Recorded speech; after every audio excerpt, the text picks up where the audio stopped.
Kita akan ke materi hari ini, yaitu mengenai loka dhamma. Oke, loka dhamma. Loka dhamma atau kita bilang adalah dhamma. Dhamma adalah dhamma, loka adalah dunia ya. Jadi kalau selalu dibilang loka dhamma adalah 8 kondisi dunia. Ya, yang pertama, yang Bapak Ibu paling suka. Ya, yang paling Bapak Ibu suka hari ini kita akan bahas menjadi 2 bagian. Jadi 4 hari ini, 4 besok. Yang Bapak Ibu paling suka adalah yang satu ini ya. Adalah laba. Ya. Laba. Memiliki nasib baik atau keuntungan. Kadang-kadang ketika kita memiliki laba ya. Kalau laba berarti di dalam ekonomi juga laba ya. Berarti bahasa Pali sama bahasa ekonomi itu sama. Laba di sini adalah keuntungan, adalah pendapatan ya, seperti pendapatan, untung, ya terus segala macam. Dikatakan 8 macam kondisi ini akan membuat kita punya batin itu menjadi hal yang tidak stabil. Ya, batin kita itu enggak stabil. Karena kenapa? Karena di batin kita akan kalau terlalu pilih salah satu, maka akan berlebihan. Kalau kita masuk ke yang lain, akan kekurangan. Nah, jadi ini adalah kenapa disebut sebagai angin dari dunia ya, karena yang kita cari adalah ini. Kalau kita bilang keuntungan, Bante rasa semua yang nonton pada hari ini mau ya. Tetapi kalau kita bahas yang kedua, alaba ya, a adalah tidak, laba adalah berarti tidak laba, tidak rugi, tidak untung. Oke. Nah, kalau kita membahas yang ini, tentunya Bapak Ibu lebih nggak suka ya. Ada mau rugi nggak di sini? Nggak mau.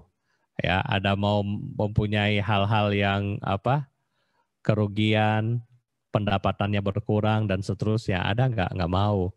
Buktinya kenapa? Ketika pandemi mulai muncul, ya kan, mungkin gaji dipotong, omset kita turun dan seterusnya. Setiap hari WA ke Bante.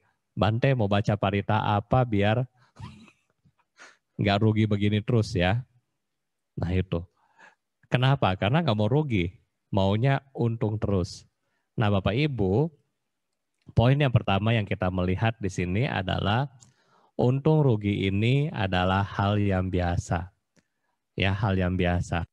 Ketika kita mendapatkan keuntungan, kadang-kadang kita merasa, aduh cuan banget ya.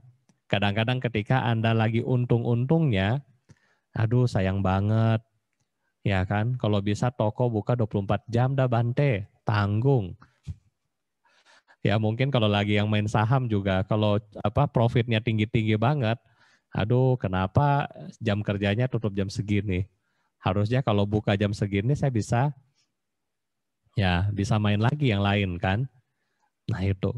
Jadi ketika kita untung, kita selalu mau ambil ini. Kita selalu mau ambil sampai kadang-kadang kita melupakan hal-hal yang lain. Esensi-esensi di dalam hidup kita yang lain kita lupakan. Karena kenapa? Yang kita cari adalah keuntungan diri kita itu sendiri. Nah jadi ini adalah untung ya. Dan kalau sudah untung, kecenderungannya akan sayang. Ya kan? Aduh sayang kalau rugi. Ya kan? Aduh sayang nih 1 detik lagi. Aduh sayang nih. Ya kan? Dan seterusnya. Pokoknya kalau ada kata untung, selalu temannya sayang. Aduh sayang, kenapa saya nggak begini ya Bante? Aduh sayang nih Bante, kenapa saya nggak begini ya? Ya, karena punya rasa keuntungan, ingin untung. Nah, Bapak Ibu, Bante kasih mungkin satu contoh kasus ya, tentang bagaimana kita memanfaatkan waktu. Ya, contoh. Kita dari seluruh manusia, kita memiliki 24 jam waktu kita, ya. Kita memiliki 24 jam waktu kita, dan di waktu kita ini kemudian bagaimana kita melakukan, ya kan? Kadang-kadang dari waktu yang kita punya, kadang-kadang kita banyak sekali yang kita buang untuk hal-hal yang ya kita bilanglah yang nggak jelas. Betul nggak ya? Banyak hal-hal yang nggak jelas yang kita selalu buang waktu-waktu kita. Ya, kenapa kita buang? Karena kita anggap ya kita punya waktu. Tetapi Bapak Ibu, kalau kita melihat bagaimana waktu itu sangat penting, ketika kita melihat bagaimana seorang pelari, ya, seorang pelari yang bagaimana dia harus lari dan dia harus mencapai finish dalam hitungan detik. Kalau sampai 1 detik, 2 detik, dia misalnya lapse, dia bisa kalah. Kalah karena kenapa? Karena saingannya, nomor di belakangnya bisa lebih maju dan bisa menang. Ya kan? Nah ini. Jadi kita melihat bagaimana waktu itu adalah hal yang sangat-sangat membawa kita manfaat ya. Hal yang membuat kita punya hidup itu sangat-sangat bermanfaat. Mungkin kalau yang lain, bagi Bapak Ibu yang main saham misalnya, ya karena Bante tahu lagi pandemi begini, toko pada tutup, ya kan nggak mau rugi, semua main saham. Ya, ketika Anda main saham bagaimana? Ya kan, begitu Anda lihat, misalnya Anda lagi pakai handphone gitu kan, lihat saham pantau, lagi pantau, oh harganya segini, ah nanti deh, ya kan, nanti habis centing baru beli, ya, nanti habis centing baru beli, buat apa? Jadi selama centing bertekad sama Buddha, biar sahamnya turun, bisa saya beli banyak. Nah ketika kita sudah centing selesai, lupa, ya kan, aduh gara-gara Bante Dhamma Wudho baca sabesatanya kepanjangan, jadi lupa. Nah, begitu Anda buka lagi, ya harganya sudah naik. Sayang kan? Sayang apanya? Yaitu sayang momennya, sayang waktunya. Nah, jadi setiap momen di dalam hidup kita Bapak Ibu harusnya sangat bermakna, ya. Ini adalah laba, ini adalah keuntungan di dalam diri kita sendiri, ya. Bagi misalnya seperti Bante dulu, kami konsultan, kami ngecas klien itu per jam, ya itu per jam. Jadi sudah biasa pokoknya begitu datang kantor sudah catat ini start ya, argonya ke siapa. Mulai kerja catat, pokoknya ini nanti yang kita akan charge ke siapa. Ya sudah. Begitu selesai kerja, catat, oh stop. Ya, jadi kayak kita ada argo gitu ya, pencet start, nanti selesai kerjaan, pencet stop. Dan hasil dari itu kita akan charge ke klien. Nah, jadi bagaimana di sini kita memanfaatkan waktu kita yaitu untuk keuntungan Anda sendiri. Ya. Dan yang kedua adalah ketika Anda untung, Anda juga harus siapkan rugi. Ya, jangan cuma mau untung. Kenapa?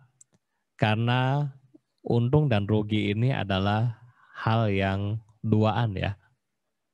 Pasangan. Nggak ada yang kita bilang untung terus, nggak mungkin. Mau cuan terus, nggak mungkin.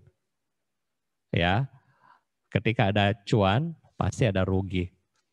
Nah, jadi yang kedua, siap untung, maka yang poin yang kedua dari Buddha adalah harus siap rugi. Jangan ketika untungnya 100 juta, ruginya baru 10 juta, sudah mau bunuh diri. Ya, jangan. Jangan seperti itu Bapak Ibu ya. Kita mau siap untung pun harus siap rugi ya. Jangan untung baru untung 100 juta. Aduh sudah bahagia ya kan. Rugi baru 10 juta. Aduh Bante tolong bacakan saya parita apa. Minta air parita, minta blessing. Mungkin ada yang santet dan seterusnya. Bukan. Ya, tetapi ya itu adalah konsekuensi daripada dua ini. Ketika Anda untung, Anda harus siap. Dan ketika kita rugi, kita juga harus siap. Nah, jadi ini yang pertama, poin yang pertama ya, daripada lokadama yang pertama adalah untung dan rugi. Ketika Bapak Ibu kemudian yang kita bahas sekarang yang rugi, Bante saya rugi nih misalnya. Setelah saya hitung-hitung, saya rugi. Kenapa ruginya? Nah, secara economics, kerugian inilah kita review, kita evaluasi. Kok bisa sampai saya rugi? Ya, kemarin Bante lagi ngajarin Willy untuk bikin ujian. Bante masih ingat, ngasih ajarin 4P ya. Salah satu di situ adalah price. Bagaimana teknik marketing untuk membuat price. Bagaimana teknik marketing untuk melakukan promosi dan seterusnya. Nah, jadi ketika terjadi kerugian di dalam bisnis kita, kesempatan kita untuk review bisnis kita, untuk evaluasi. Oh, ternyata kurangnya ini. Oh, ternyata kurangnya ini. Oh, ternyata kurangnya ini. Itu yang kita harus review. Bukan di dalam bisnis aja yang kita harus review. Bante sendiri juga review kan. Ketika kemarin Bante dengar sendiri, kok suara Bante jadi jelek? Nah, Bante review. Oh, ternyata salah colok kabel. Setelah kabel diperbaiki, bagus kembali. Nah, itu tujuan kita bagaimana untuk review, bagaimana untuk mengevaluasi. Jadi ketika kita di dalam kondisi kita rugi, kita jangan jangan sampai stres, depresi, kemudian kita rasa bahwa yang rugi di dunia ini hanya kita doang, yang menderita di dunia ini hanya saya doang. Bukan Bapak Ibu. Tetapi bukan hanya Anda yang rugi, masih banyak yang lebih rugi daripada Anda ya. Kalau misalnya Anda bilang Bante saya rugi, waktu Bante ikut meeting tahun lalu, meeting asosiasi Buddhist Tour Operator, itu dia punya data ya, data bulan Maret sampai Agustus. Hotel di India, seluruh hotel di India akumulasi sudah rugi sekitar 17 triliun. Itu dalam waktu 4 bulan. Nah, ya kan? Kita sudah 17 triliun belum ruginya. Kalau belum, ya harus semangat kembali ya. Oke, yang berikutnya Bapak Ibu adalah kondisi yang kedua, yasa ya, atau memperoleh kedudukan dan kekuasaan. Biasanya kalau kita di dalam kehidupan kita ini, yang kita cari yang kedua, sudah kaya, sudah banyak untung, yang kita cari adalah kita mau berkuasa. Ya, berkuasa untuk apa? Untuk cari jabatan, cari posisi, ya, cari apa lagi? Ya, di sini termasuk mungkin cari nama dan seterusnya. Ya, kita akan mencari-cari ini. Untuk apa sih? Kadang-kadang juga Bapak Ibu mungkin berpikir kan, dia sudah kaya, mau ngapain lagi ya untuk begini. Kadang-kadang kita melihat orang ini sudah kaya, sudah sibuk banget, kok mau tambah sibuk lagi misalnya. Ya, tetapi di sini adalah kondisi yang wajar ketika manusia itu ingin berkuasa. Kembali lagi kekuasaan ini berkaitan dengan kita punya ego di dalam diri. Ya, sehingga kita ingin berkuasa karena ego kita di dalam diri kita yang ingin mendominasi orang-orang yang lain. Nah, ketika kita berkuasa, Boleh nggak Bante sebagai umat biasa berkuasa? Boleh. Tetapi pesan Bante, ketika Anda berkuasa, berkuasalah dengan yang baik. Ketika Anda memperoleh jabatan, menjabatlah yang baik sesuai amanah. Jangan ketika Anda mempunyai jabatan, lupa.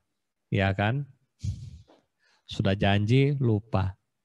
Nah, jadi ketika kita mempunyai jabatan, kekuasaan, boleh kita melakukan hal yang lebih baik lagi.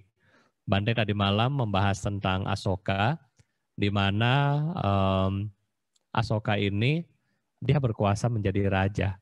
Dan setelah dia berkuasa menjadi raja, apa yang terjadi? Dia malah membuat hal-hal positif di dalam kehidupan dia sendiri. Ya, apa yang diperbuat?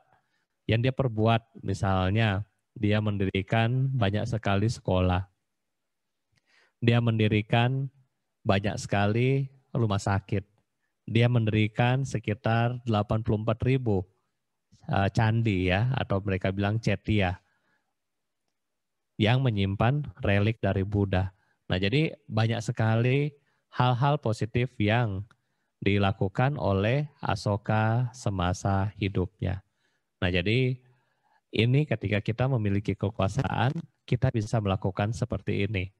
Dan setelah kita berkuasa, kita juga harus tahu bahwa kita akan pensiun. Kedudukan kita akan diganti. Jadi setelah berkuasa jangan lagi nanti, aduh, nggak mau turun jadi jabatan, ya,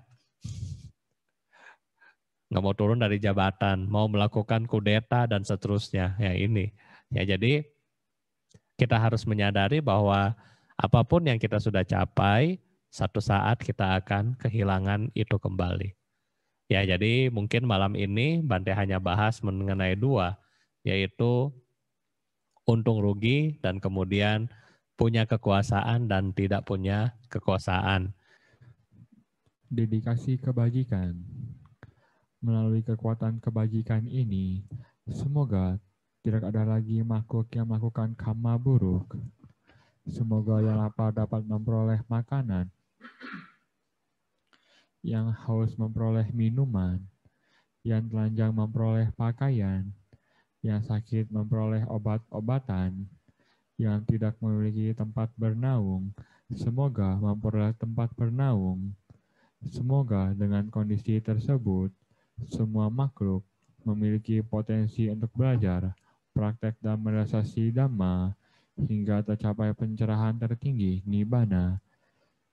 Melalui kekuatan kebajikan ini, semoga para sanak keluarga yang masih hidup maupun yang telah meninggal, para makhluk yang memiliki hubungan karma dengan kami, dan para musuh-musuh di semua kehidupan, semoga mereka terbebas dari penderitaan mereka dan segera memperoleh sebab kebahagiaan dengan perlindungan dari para Buddha, Dhamma, Arya Sangha, dan para Bodhisattva.